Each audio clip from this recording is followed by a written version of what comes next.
Toda mi vida he sabido en cuanto a la historia de la Iglesia en los Estados Unidos, de la llegada de los pioneros mormones al lago Salado y las bellas historias sobre sus sacrificios. Pero siempre he deseado saber sobre la historia de los pioneros en mi país.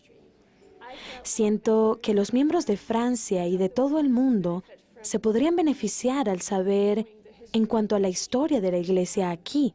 Hasta ahora ha sido una experiencia muy enriquecedora y yo sé que seguirá siéndola a medida que encuentre más historias. Existe la idea errónea de que la Iglesia en Francia no es muy grande, que no hay muchos miembros y debido a eso solemos asumir que no hay mucho que decir. Pero eso es incorrecto. Eso es un error. Hay muchas historias que solo están esperando a ser descubiertas. Y esa es mi misión en este viaje, de sacar a la luz todas esas historias.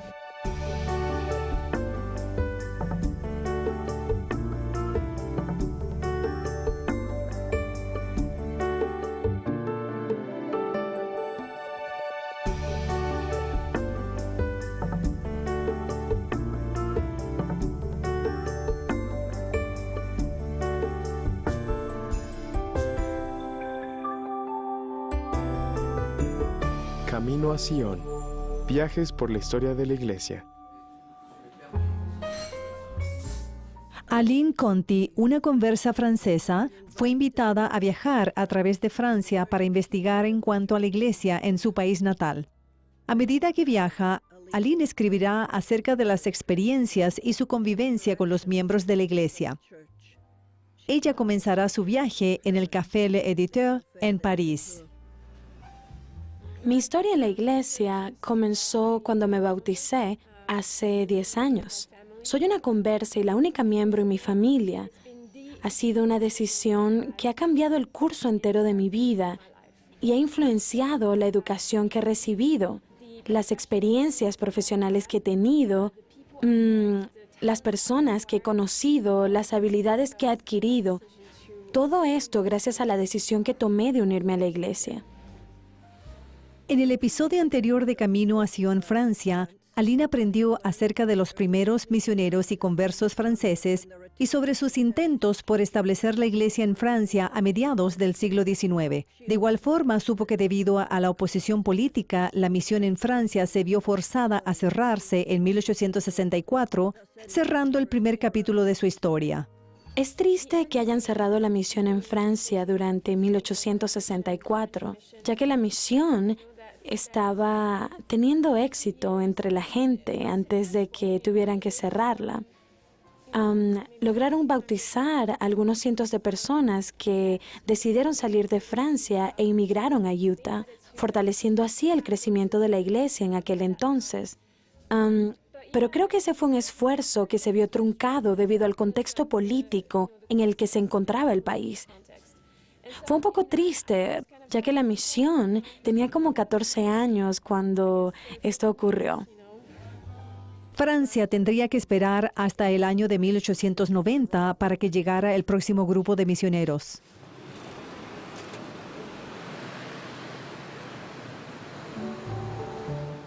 Durante el siglo XIX, París se convirtió en el centro del mundo del arte.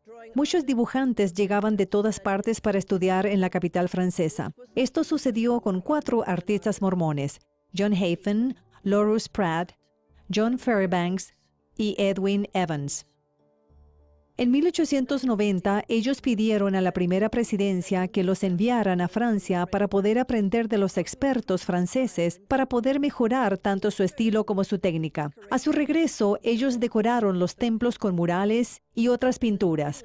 En la primavera de ese mismo año, fueron apartados como misioneros de tiempo completo para trabajar en París, Francia. A fin de poder comprender cómo era el mundo del arte en París cuando llegaron estos misioneros, Aline se dirige a la primera parada en su viaje, el Museo Orsay, el almacén más grande de arte moderno. Cuando los misioneros llegaron a París, el movimiento artístico conocido como impresionismo apenas estaba emergiendo. Sin embargo, estos misioneros se sintieron más inspirados por la escuela que se encontraba en Barbizon. Ellos especialmente admiraban cómo los artistas de la escuela de Barbizon se enfocaban tanto en la naturaleza, los paisajes, empapando sus pinturas con mucho realismo.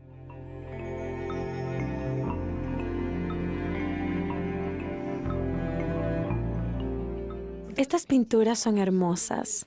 No cabe duda que los misioneros de arte se sintieron inspirados por estas pinturas, ya que son sensacionales. Lo que me gusta de ellas es que solo retratan escenas sencillas de campesinos, de ganado, de cosas de la vida cotidiana. Están hechas a la perfección y son muy, muy hermosas.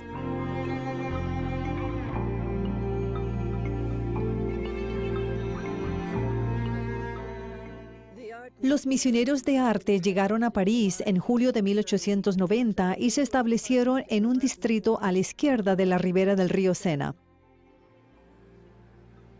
En agosto, ya se encontraban estudiando en la Academia Julian, una escuela privada de arte. Aline se reunirá con el director asociado de la Academia Gerard Balin con la esperanza de saber cómo fue para los misioneros de arte estudiar en la academia. Este es el estudio y es tal cual era hace 100 años. ¡Qué maravilloso! Este estudio se llama Estudio C. En este estudio, los estudiantes pueden continuar aprendiendo lo que se hacía en esta misma academia hace 100 años.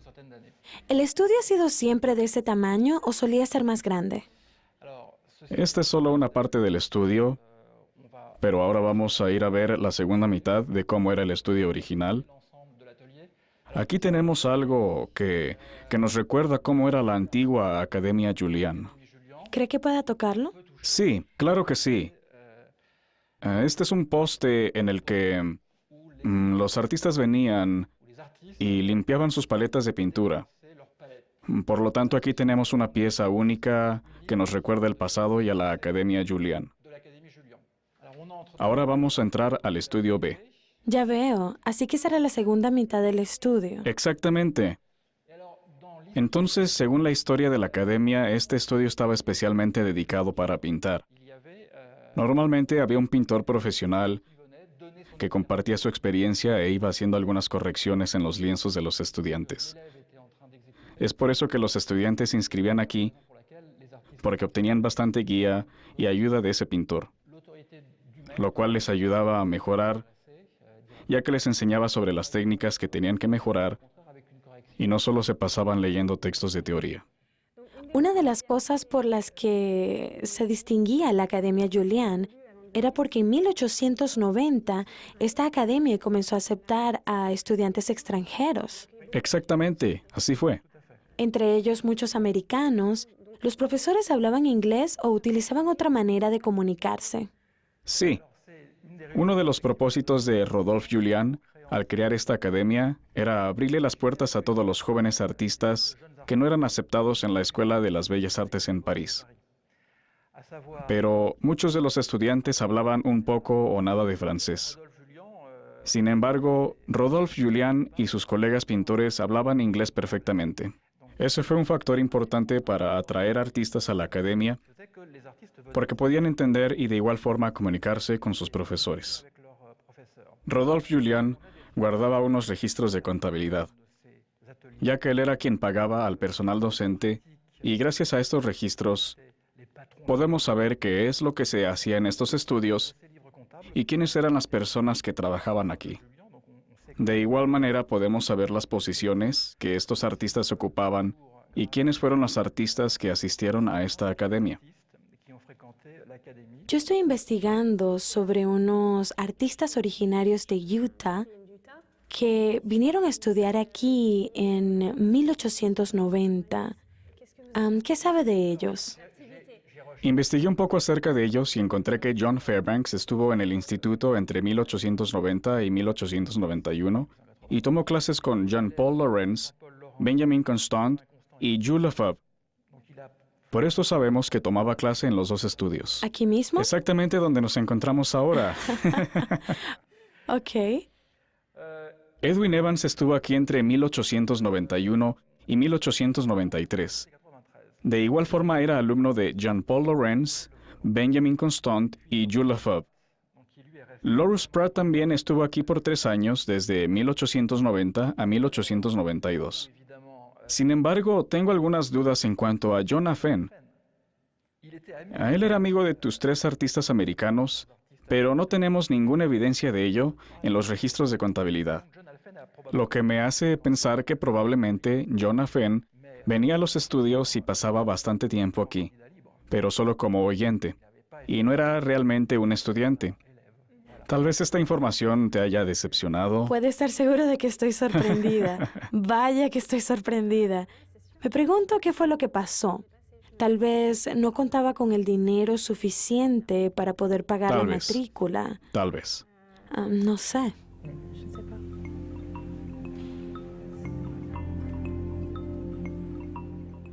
Increíble. El señor Balin es una persona muy buena. Quedé impresionada con su entusiasmo y con su conocimiento de la historia de la academia. También me sorprendió el hecho de que John Hafen no haya, al parecer, no haya pagado por sus estudios. Y parece que solo asistía a las clases como oyente. Bueno, los misioneros de arte obtuvieron la mejor educación porque, para ser sinceros, en París durante 1890, la Academia Julian era básicamente la que le seguía en prestigio a la Escuela de Bellas Artes, y tuvieron la oportunidad de trabajar muy cerca con los mejores pintores. Así que definitivamente fue una experiencia muy positiva para todos ellos y algo de mucho valor para la iglesia. Aparte de haber asistido a los estudios de la academia, los misioneros de arte de vez en cuando iban al campo en donde podían poner en práctica lo aprendido y capturar la belleza y simplicidad de los paisajes de Francia. Estas sesiones de pintura al aire libre eran muy importantes para estos misioneros, ya que trataban de cumplir con su promesa de regresar y embellecer el templo del lago Salado, con murales que mostrarían todo lo hermoso que hay en los cielos y en esta tierra. Mientras los misioneros de arte se encontraban estudiando en Francia durante los primeros años de 1890, la iglesia estaba creciendo entre los francoparlantes que vivían en Suiza y Bélgica. En Suiza, un estudiante de leyes llamado Serge Balif fue uno de los primeros y más influyentes conversos. Más tarde, él se convertiría en uno de los primeros pioneros en Utah que hablara francés.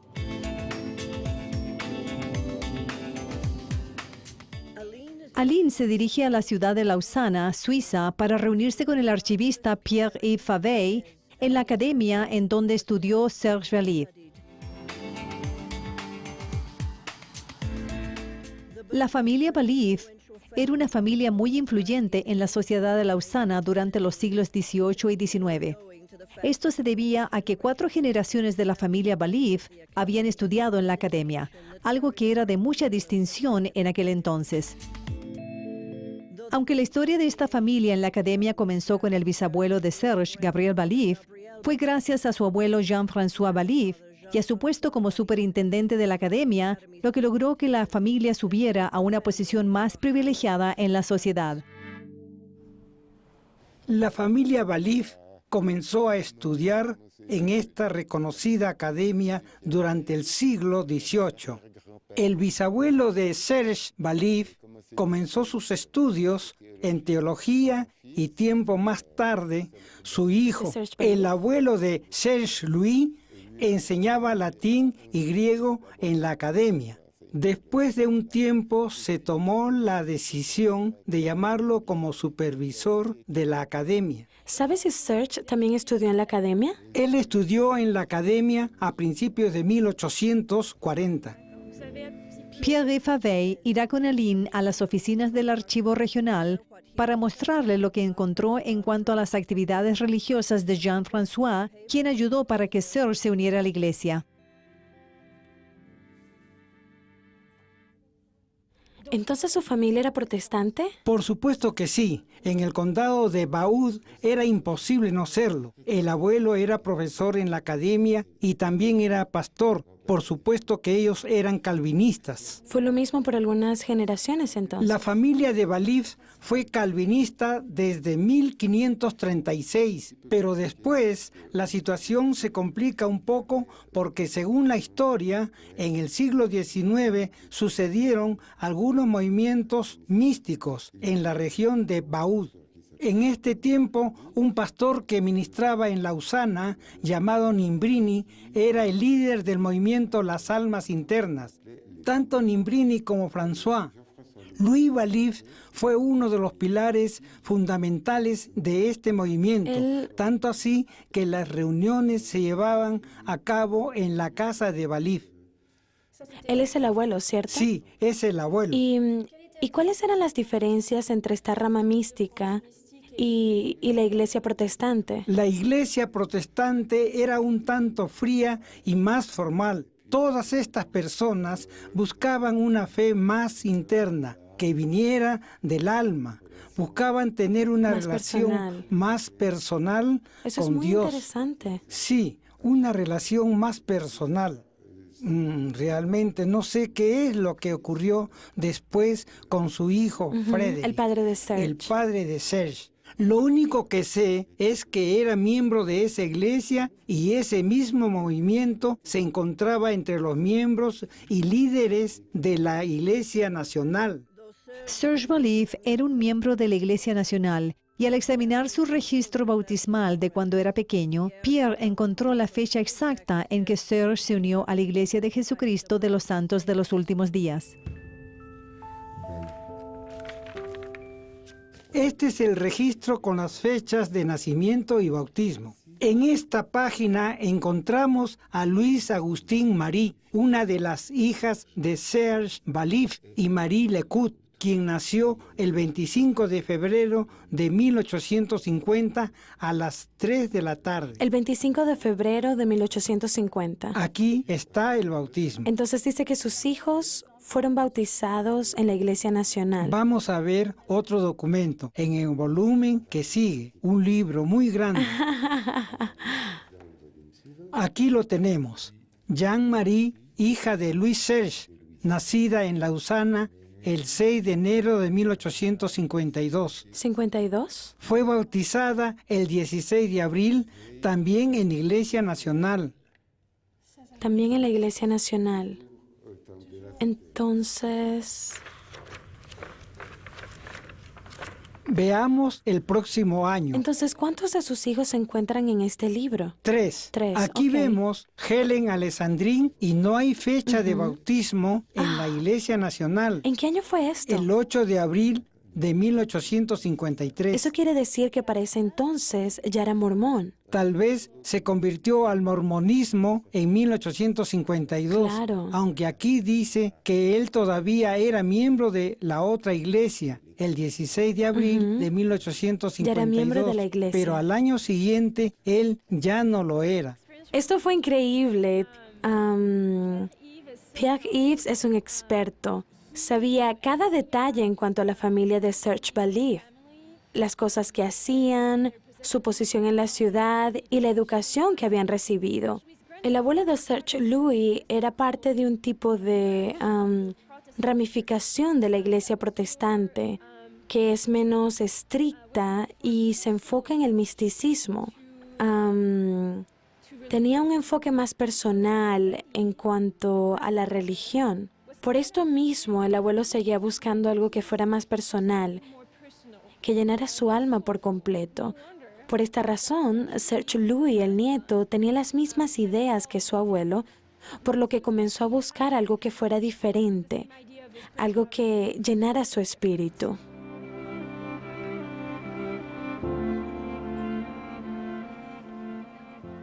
Tiempo después de su bautismo en el lago de Ginebra, el 9 de junio de 1852, Serge Balif ofreció su casa como lugar de reunión para un pequeño grupo mormón en Lausana. Al mismo tiempo, Serge daba de comer a los misioneros, financió la impresión y publicación del libro de Mormón en francés. En el año de 1854, Serge, su esposa, sus 3 hijos y otras 10 familias conversas de Suiza inmigraron a Utah. Serge se estableció en una granja en Logan y años más tarde sirvió como presidente de misión en Suiza en 2 ocasiones. Se estima que hay alrededor de 3,000 de sus descendientes directos en los Estados Unidos. Entre ellos se encuentra el presidente Ezra Taft Benson, quien fue su bisnieto. A pesar de que Serge Valief emigró a Utah, la iglesia en Suiza continuó creciendo. Durante los años 1920 y 1930 hubo una cantidad considerable de bautismos en el área. Entre estos conversos se encuentra el hermano Robert Simon, quien se convertiría en un pilar muy fuerte en la iglesia en esa región.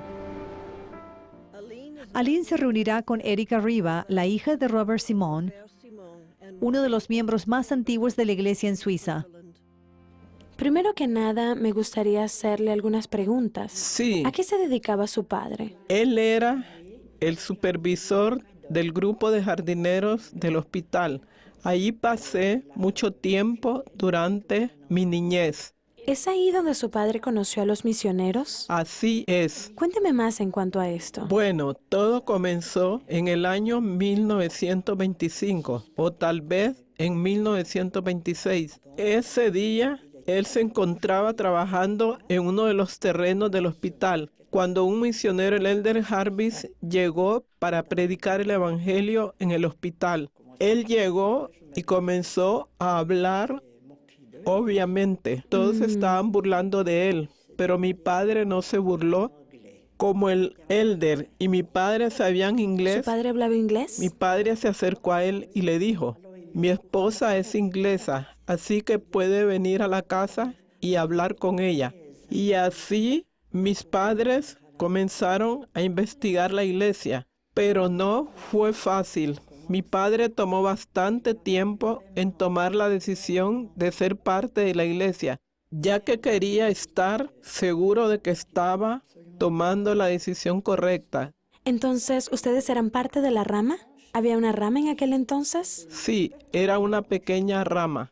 ¿Usted recuerda la fecha en que sucedió eso? En 1932. 1932. Cuénteme, ¿cómo era la rama de Neuchâtel en los años 30? Bueno, nuestro centro de reunión se encontraba cerca al centro de la ciudad. Era una calle muy bonita. Era un sótano y por lo tanto teníamos que bajar las escaleras para entrar a la sala de reuniones. El lugar era pequeño, pero sí teníamos miembros y hasta un presidente de rama. Pero después lo llamaron como presidente de rama, ¿cierto? Oh, sí, sí. Él fue el presidente de rama por un largo tiempo, incluso durante la guerra.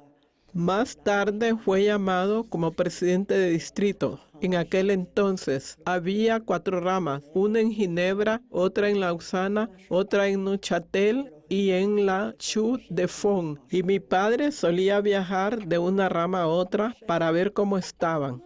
¿Cómo fueron las cosas durante la Segunda Guerra Mundial? Las fronteras estaban cerradas y mi padre tenía que mandar un informe en cuanto a la situación de cada rama.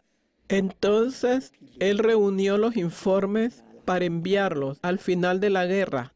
Durante este tiempo yo me casé. ¿Cómo fue que conoció a su esposo Antoine? Nos conocimos en la iglesia. Él se bautizó en 1926. ¿Usted sabe cómo conoció la iglesia a su esposo? Por supuesto, fue gracias a su madre, quien se unió porque había una hermana misionera. ¿Cómo se dice? Predicaba. Eso, predicaba. Esta hermana visitaba a mi suegra, quien se bautizó un año antes que mi esposo. Él tuvo que esperar un año hasta que cumpliera 8 años de edad. A mi esposo le encantaba escuchar la charla junto con su madre. ¿Y qué pasó con el padre de su esposo? No, él nunca se bautizó, nunca se interesó en la iglesia. ¿Se casaron en el templo? Sí, pero no hasta 1955, cuando había un templo. Así que en los años 40 estaban recién casados. En el 43. Luego comenzaron a tener hijos.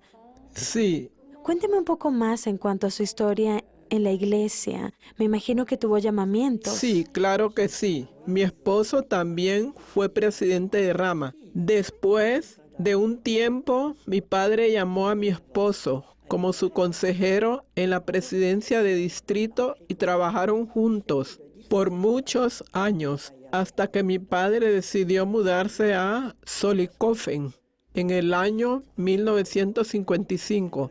Mis padres se fueron a vivir a ese lugar y allá trabajaron en el templo por muchos años. ¿La iglesia ha crecido mucho en el lugar de donde usted es? Sí, después y aún durante el tiempo de la guerra hubo algunos miembros que se bautizaron en la iglesia.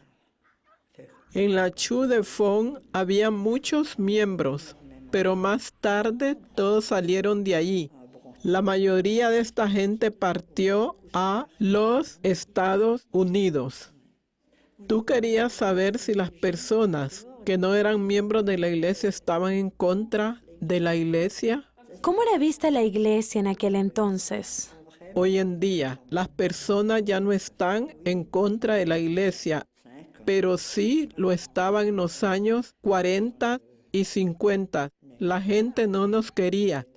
Cuando teníamos las reuniones en esos pequeños departamentos, la gente venía y nos tocaba las ventanas para molestarnos. Si tuviera que decirle algo en cuanto a la iglesia en la parte francesa de Suiza, al resto de los miembros de la iglesia en todo el mundo, ¿qué les diría? Bueno, les diría que somos un grupo pequeño.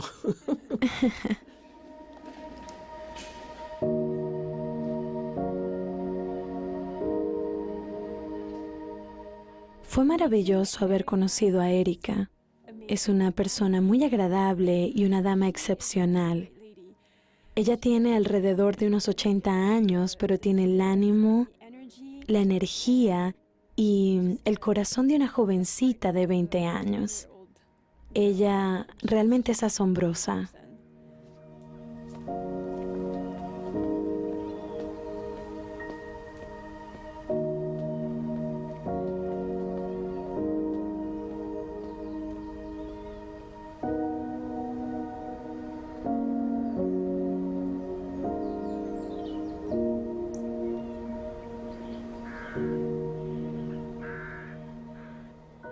La razón por la que estoy en el cementerio es porque quería ver las tumbas de Antoine y de Robert. Y de alguna manera rendirles honor por el increíble trabajo que hicieron.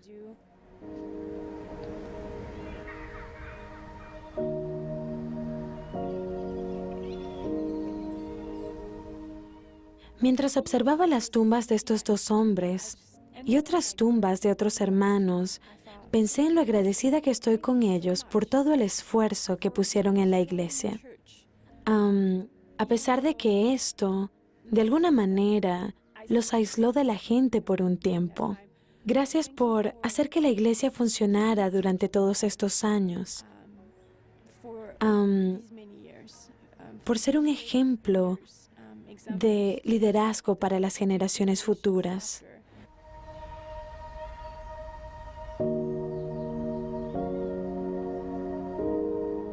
Estoy muy feliz porque los miembros de Suiza fueron capaces de escuchar las historias de Balith, Robert Simon, Antoine y Erika Riva. Yo creo que estas historias los inspiraron a seguir adelante y a sentirse orgullosos de estos miembros suizos, quienes han mostrado el camino a seguir. Y creo que esto inspirará a otras personas a seguir su ejemplo hoy en día.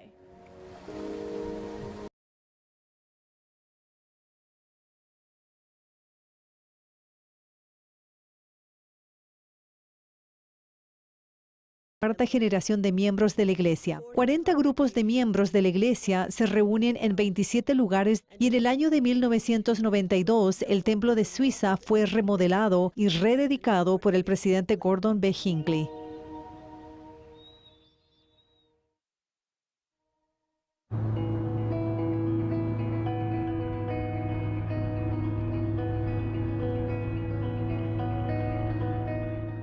Aline está en camino a Lieja, el centro económico y cultural de la región de habla francesa de Bélgica, conocida como Valonia. Durante el siglo XIX, Valonia tuvo un crecimiento importante de miembros y alcanzó su máximo durante el año de 1920. Ahora Aline se reunirá con Marcel Kahn, un miembro que ha investigado extensamente en cuanto a la historia de la iglesia en Valonia. En esta ocasión, Aline quiere saber cómo fue que la iglesia comenzó en Valonia y cómo ha crecido desde entonces. El primer misionero que vino a Bélgica fue Misha Marcó, un converso turco que fue enviado por la misión suizo-alemana.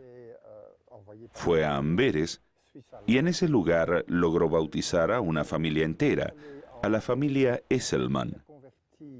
Pero el único problema era que Elder Marcó solamente hablaba alemán.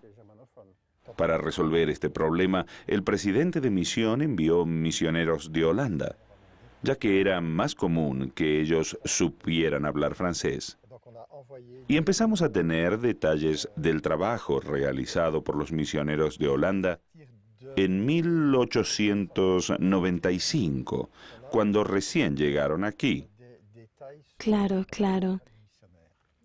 Entonces, ¿quiénes fueron los primeros miembros que se convirtieron en los pilares de la iglesia aquí en Lieja, Bélgica?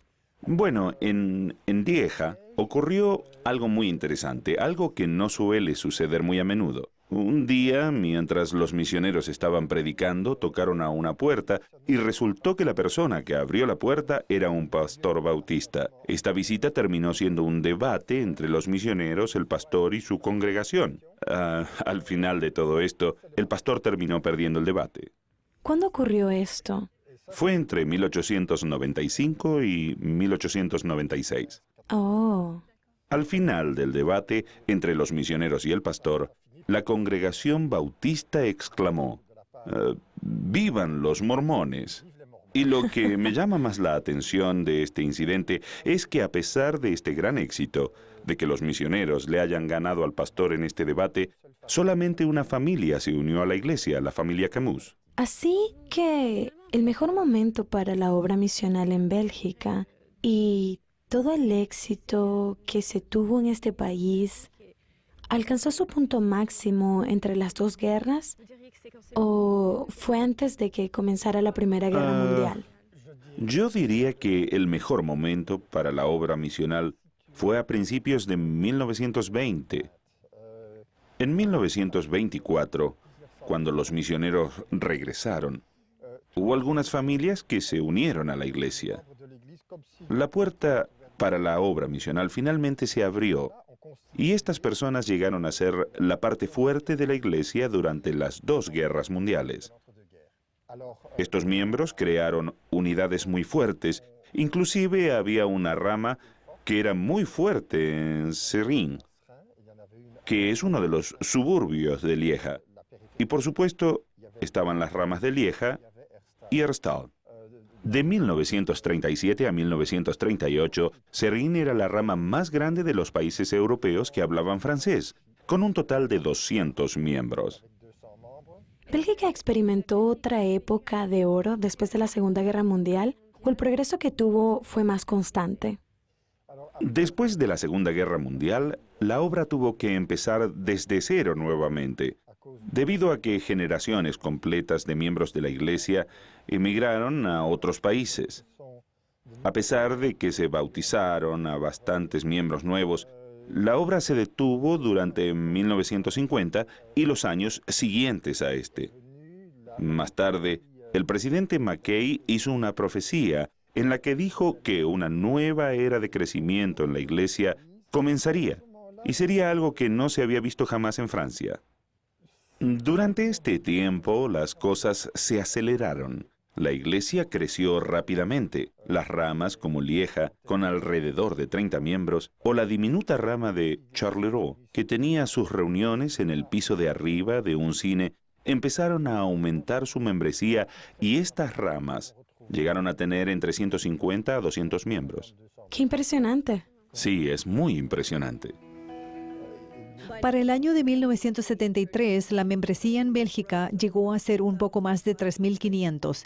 El 20 de febrero de 1977, en aquel entonces el elder Thomas S. Monson organizó la primera estaca en aquella nación, la estaca bélgica. Hoy en día, la membresía de la iglesia en Bélgica supera los 6.000.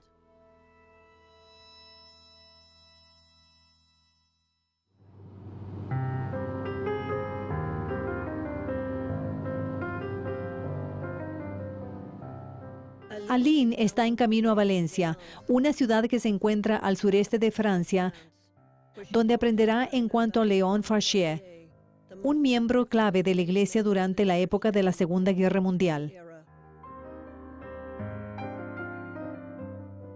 Con el estallido de la Segunda Guerra Mundial, todos los misioneros americanos fueron evacuados de Francia, incluyendo al presidente de la misión, Joseph Evans. Al salir de Francia, el presidente Evans le pidió al misionero suizo Gaston Chapuis que permaneciera en París y cuidara de la casa de misión. Después de pasar un año cuidando la casa de misión, de estar velando por las necesidades de los miembros y con la llegada de Hitler y sus tropas a París, Chapuis llegó a la conclusión que era muy riesgoso permanecer en Francia. Luego de recibir permiso para regresar a Utah, Chapuis envió una carta a Léon Farchier informándole que cuando Chapuis regresara a Utah, Farchier sería el único poseedor del sacerdocio activo en Francia. Bueno, me gustaría saber más en cuanto al trabajo que hizo Farchier. Investigué un poco sobre él y encontré que trabajaba en un lugar donde fabricaban armas, donde fabricaban balas, para ser más exacta. Esto me parece muy interesante, así que voy a ir a visitar ese lugar y hablar con una historiadora que sabe bastante en cuanto al sitio donde Farchier trabajaba. Y me gustaría saber más sobre él. Me gustaría saber un poco más de las cosas que no pude encontrar durante mi investigación. Así que voy a ir a hablar con personas que lo hayan conocido para ver qué puedo encontrar.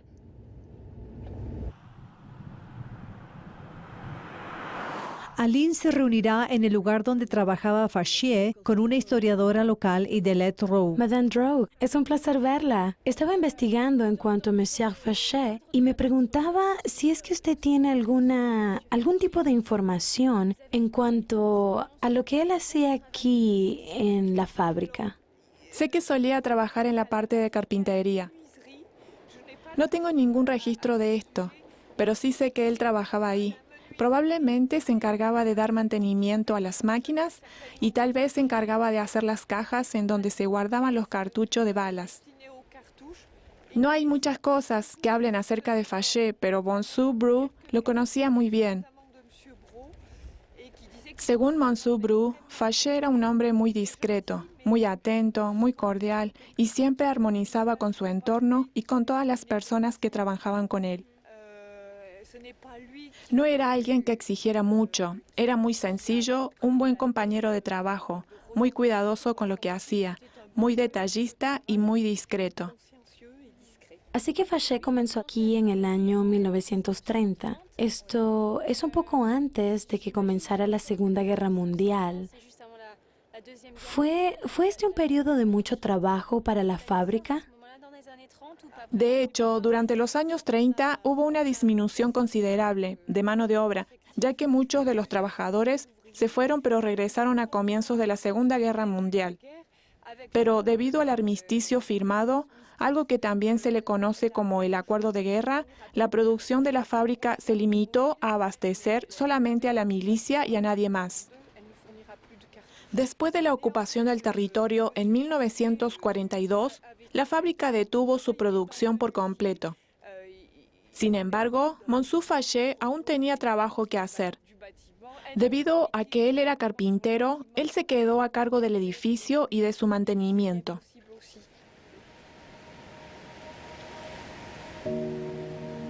De cualquier forma, las condiciones de trabajo en la fábrica no eran mejor o peor que en las demás fábricas que se encontraban en la región. Los trabajadores en esta fábrica contaban con un plan de retiro, mientras que las demás fábricas no contaban con esta clase de beneficios. Ellos tenían la ventaja de que eran considerados trabajadores del Estado, y esto les daba algunos beneficios. A pesar de las condiciones en que estaban en el país y lo duro del trabajo, esta era una profesión que atraía a bastantes personas.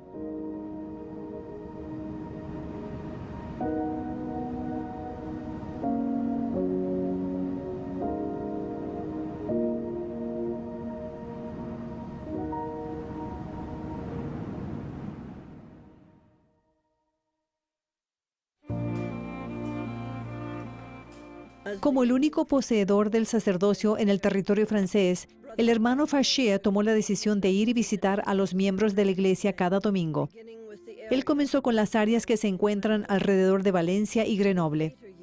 Durante sus últimos años de vida, Léon Fauché contrajo la enfermedad de Parkinson, lo que hacía que temblara y tartamudeara severamente.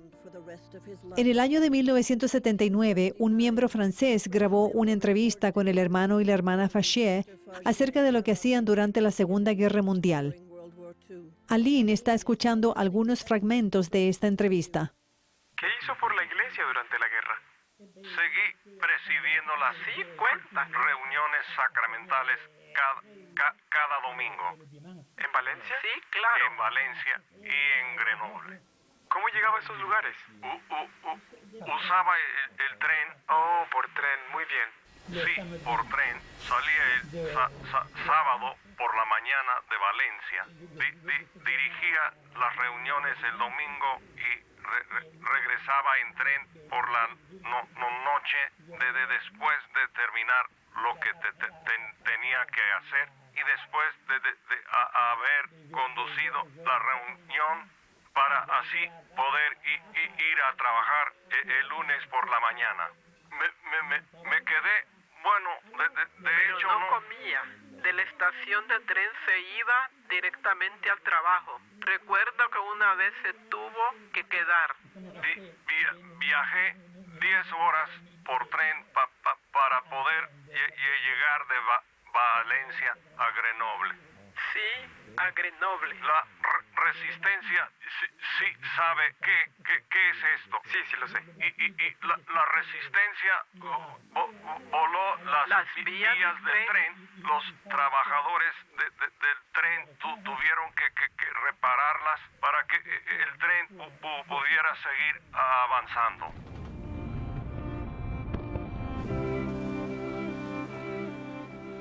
Además de las reuniones que se llevaban a cabo en Valencia y Grenoble, el hermano Fauché tenía que viajar a Nimes, Saint-Étienne y Lyon para visitar a los miembros y administrarles la Santa Cena. El fiel trabajo del hermano Fauché capturó la atención de la prensa y salió en primera plana del periódico Paris Soir el 21 de julio de 1941.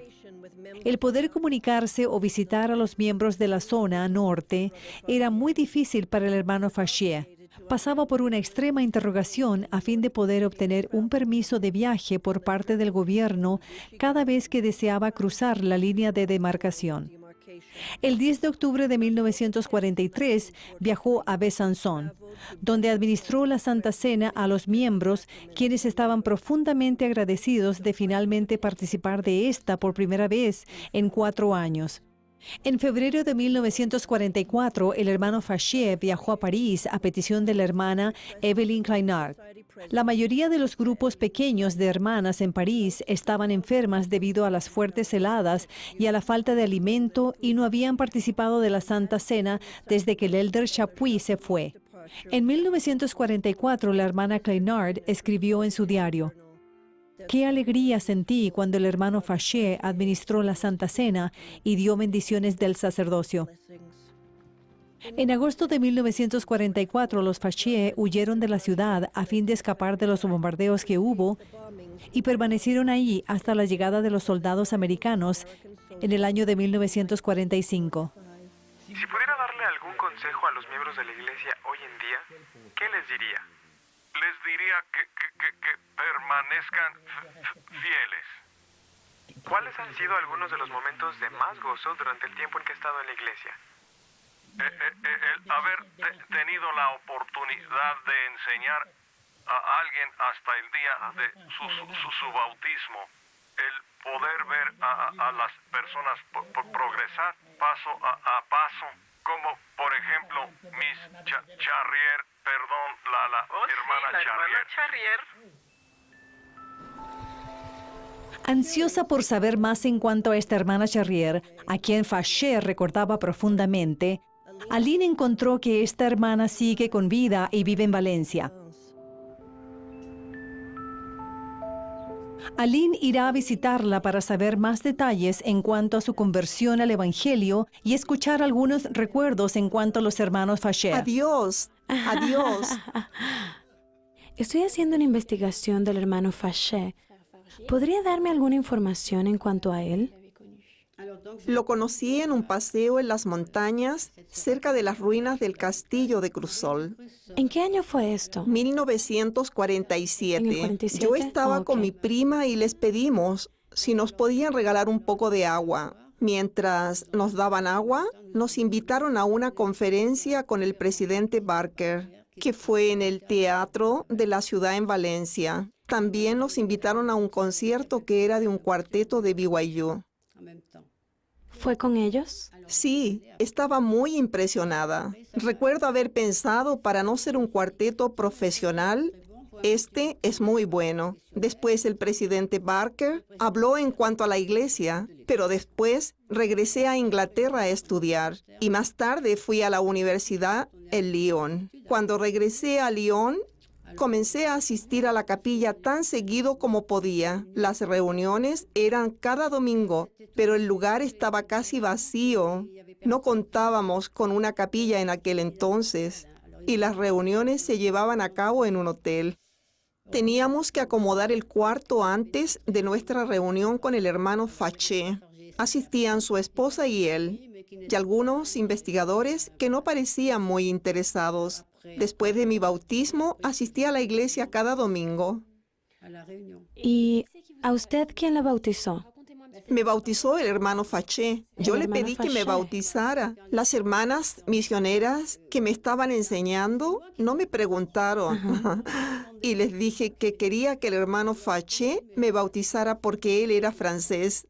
¿Qué es lo que recuerda del hermano Faché? ¿Cómo era su forma de ser? Era un hombre muy humilde y muy atento. Sentía caridad por sus semejantes y tenía un gran testimonio en cuanto a la iglesia. Cada domingo yo iba a visitarlo a él y a su esposa. Estudiábamos acerca del Evangelio en la cocina. La hermana Faché preparaba una cena muy grande y estudiábamos juntos. ¿Y se enfrentó a algún tipo de oposición después de su bautismo?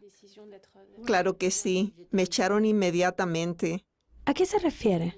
Es decir, que mis padres nunca me permitieron regresar a la casa, ni nadie de mi familia lejana porque me consideraban una apóstata. Me imagino que fue muy difícil para usted. Sí, demasiado.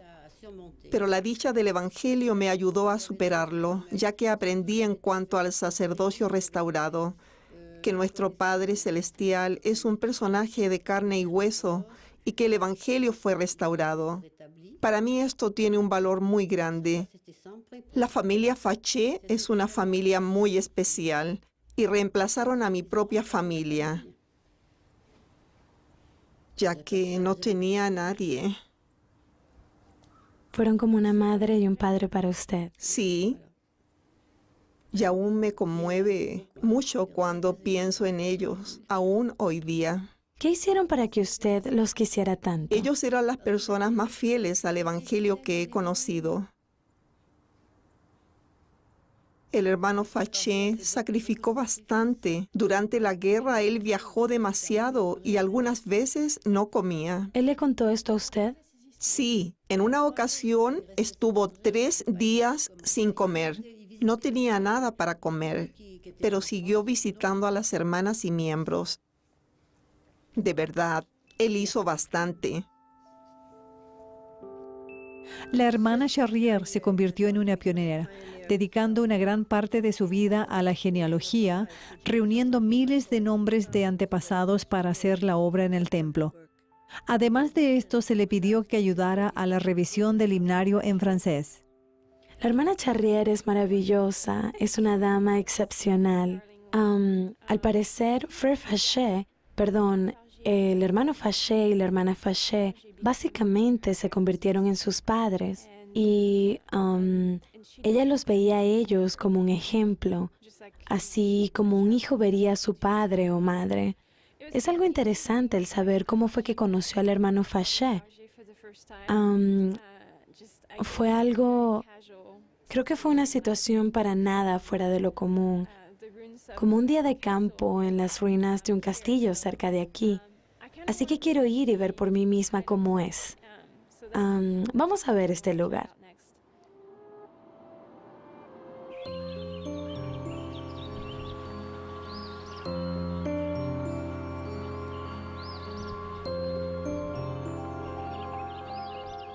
El hermano Faché estaba confinado a su casa durante sus últimos años de vida.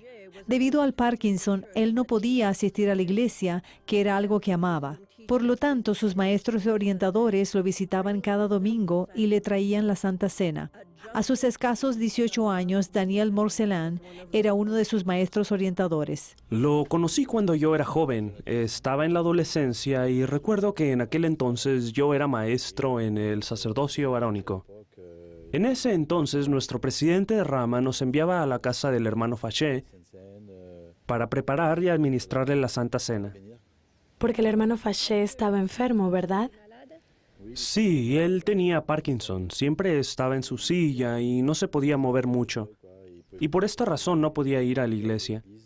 Debido a esto, el sacerdocio se hizo cargo de visitarlo constantemente, así también como la sociedad de socorro. Me es difícil aceptar que ya no está con nosotros, porque cada vez que lo visitábamos nos contaba historias de sus experiencias misionales y de liderazgo. Era algo que realmente me encantaba escuchar porque me hacía sentir muy bien. ¿Podría contarme un poco más en cuanto a la última visita que hizo el hermano Faché? El hermano Faché falleció el miércoles 17 de junio de 1981. Yo tenía 17 años, casi 18 en aquel entonces. Me estaba preparando para salir a una misión a Inglaterra.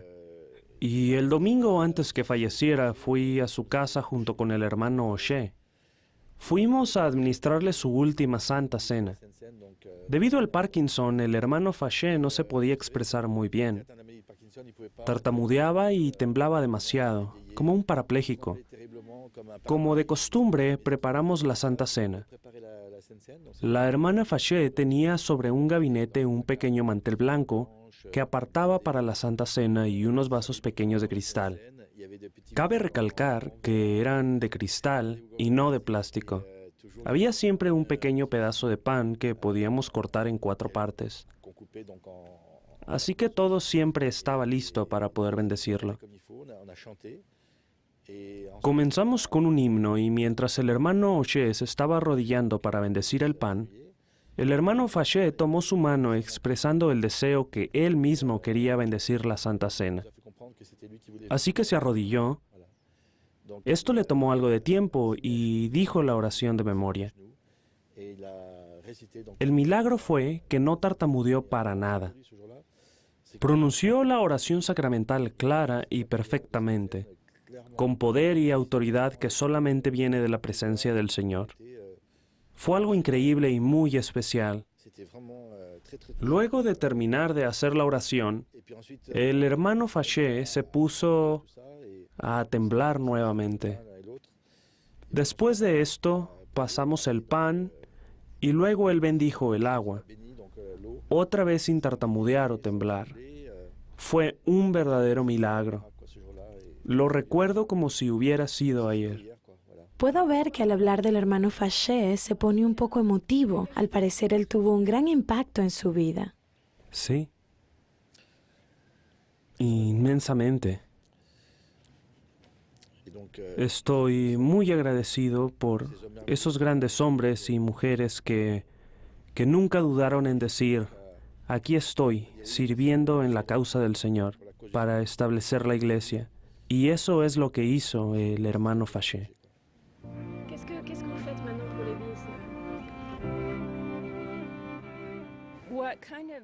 Algo que me impactó muchísimo en todo este proceso de saber más en cuanto al hermano Faché fue la cinta de audio de su entrevista. El simple hecho de escuchar su testimonio y el saber que al final de su vida apenas podía moverse.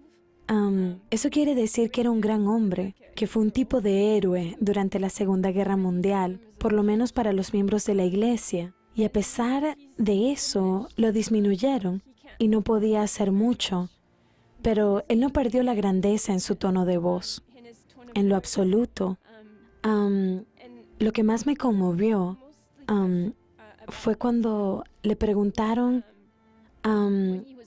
qué era lo más importante para él en su vida. Y él dijo, la obra misional. Pensaba, me encanta predicar el Evangelio, amo estar con las personas. Y uno de sus recuerdos más preciados ocurrió aquí en Cruzall. El hecho de haber conocido a la hermana Charrier y verle progresar en cuanto al Evangelio y la iglesia. Cuando pensaba acerca de las misiones francesas, siempre pensaba en Francia, pero me olvidaba por completo de que también tenemos a Suiza y Bélgica, y su historia es realmente rica. Así que estoy muy orgullosa y feliz de haber podido investigar un poco en cuanto a la historia de la iglesia en estas naciones, y el sur de Francia es impresionante.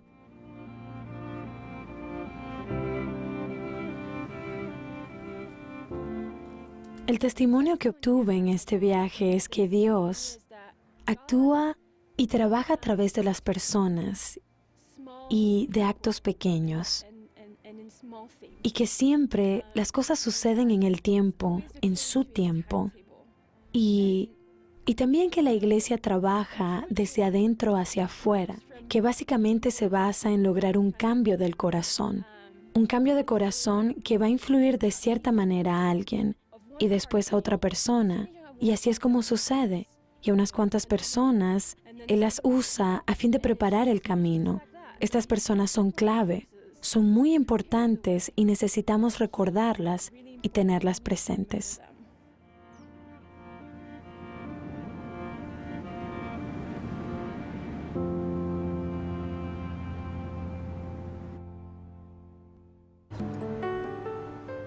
En nuestro siguiente episodio de Camino a Sion, Francia, Aline continúa explorando la historia de la Iglesia desde finales de la Segunda Guerra Mundial al día de hoy. Ella aprenderá en cuanto al papel que tuvo la Iglesia en los esfuerzos de reconstrucción en Francia y cómo se estableció un camino para un crecimiento considerable de la Iglesia en la segunda mitad del siglo XX. También visitará a pioneros modernos y miembros a través de Francia, incluyendo miembros de la antigua colonia algeriano-francesa. Finalmente, aprenderá en cuanto al estatus de la Iglesia en la sociedad francesa de hoy día. Asegúrese de sintonizarnos.